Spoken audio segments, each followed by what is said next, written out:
Hi, welcome. In today's video, we'll be talking about why your Dyson vacuum battery is blinking red and how to fix it.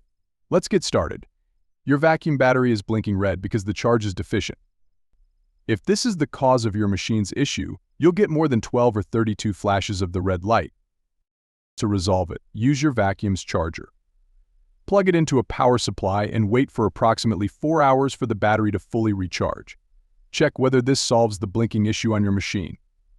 Another reason for the red blinking is a defective battery. If the flashing continues after charging the unit, then your battery might be worn out. Here is how to replace it. Unplug all cables connected to the machine, including the cleaning heads. Empty the bin and remove it. Unscrew the battery compartment to access the battery.